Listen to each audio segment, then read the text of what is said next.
I want to thank you for allowing me to join you by video this evening. I am traveling, making my way home after a week of attending two very important meetings. So I solicit your prayers for safe travels. Regarding the scripture tonight, I offer you this reflection. I suspect many of us in the movement may feel a little like Peter, John, and James in the text, where it reads, "A cloud came and overshadowed them, and they were terrified as they entered the cloud." It can feel like we have a heavy cloud over us right now. We find ourselves and our work overshadowed by an unjust administration that is coming down hard on the people we love. People are losing their jobs and are afraid they won't be able to keep a roof over their family's head. Our immigrant and LGBTQ communities fear for their safety because a target has been put on their backs by the most powerful man in this country. People are losing their health care and SNAP benefits. It is heartbreaking, it is outrageous, and it is terrifying where things seem to be headed in this country. So what are we to do to protect our people from these severe and discriminatory policies that instill fear and hopelessness to the poor and the marginalized? Every day for the last 41 days, and it's only been 41 days, something extreme, something shameful, something offensive is being reported out from this current administration. It seems we are moving closer and closer to an authoritarian government that is happening in real time right before our eyes. This misuse of executive power, the spreading of disinformation, putting loyalists in place who are willing to sell their souls for power are all benchmarks for a takeover of democracy. So what are we to do?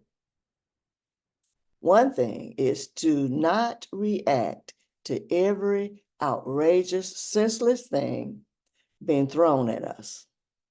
We must be faithful and smart to respond with strategic precision that is undergirded with prayer, with moral authority, and with lots of organizing.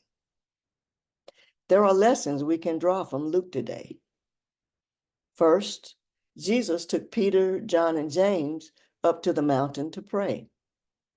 I think it is time for us to draw aside, to pray, and to analyze the time we are in, and to reflect on how to respond faithfully. Taking time to draw aside, individually and with our companions in the movement, can be very empowering. It can be transformative and life-changing. In fact, it can be transfiguring. Transfiguration is about being transformed into something more beautiful, something more elevated, and something more powerful. When transformation happens within us, we are completely set free to be who God has called us to be, children made in the image of God, reflecting God's love, God's grace, and God's mercy to the world. We are to be interrupters of racism, dismantlers of systemic poverty, agitators of systems that harm the poor, the hungry, the naked, and the vulnerable. We are set free so that we can set other captives free.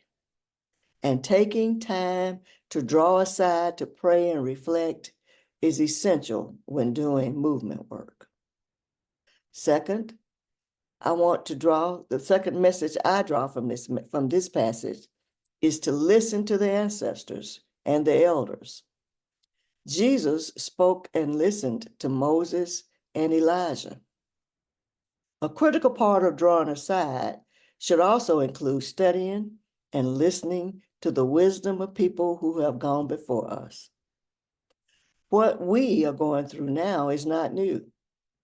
Our ancestors and our elders have had their struggles too, and they have much to teach us because they still speak, and we must listen. We must study and learn from resistance movements that came before us. What was Harriet Tubman's strategy when leading enslaved people to freedom? What worked and didn't work during the civil rights movement? What is there to be learned from our comrades at Standing Rock in their fight against the Dakota Pipeline? We must learn from the ancestors and the elders. They have much they can teach us in our struggles today. And the third lesson I draw from this text is don't move until the Spirit says move. Peter reacted in the moment by wanting to do something. He said, let us make 3 dwellings, one for you, one for Moses, and one for Elijah, not knowing what he said. This is not a time for us to move too fast and to be reactionary. Being reactionary is not helpful, and it can be counterproductive and even detrimental to the movement and to our people.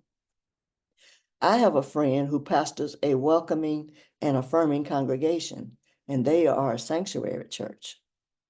The pastor says some of the members reacting to these executive orders concerning immigrants and the trans community wanted to go to the media and announce that the church was a safe place for immigrants and the trans community. The pastor was able to calm the members by explaining that that would only put the church at risk and on the radar of ICE and haters. But instead, they would strategically put the word out through their partner organizations. So you see, without a plan, we can end up doing something that does more harm than good to the movement and to our folks. Peter wanted to do something quickly, right now, but now may not be the time to make 3 dwellings. And finally, when the time is right to do something, we will know it. When the cloud came and overshadowed the disciples, it was a sign that the time has come to do something. It was an invitation to be transfigured, to be transformed, changed, elevated, like Jesus on that mountain. And when the time is right for us, we will know it. We will have the transfiguring power of God to illuminate our path that we are to take. Because our work is to transfigure the world. We must walk in our transfiguring power. We must let the power of God envelop us like a cloud and transfigure us so that we reflect the divine light that is in us in these dark days ahead. So let's remember, empire is not as strong as it thinks it is, and we are more powerful than we know. We have been commissioned and empowered to have authority over darkness. We have been transfigured. Now let us go and transfigure the world.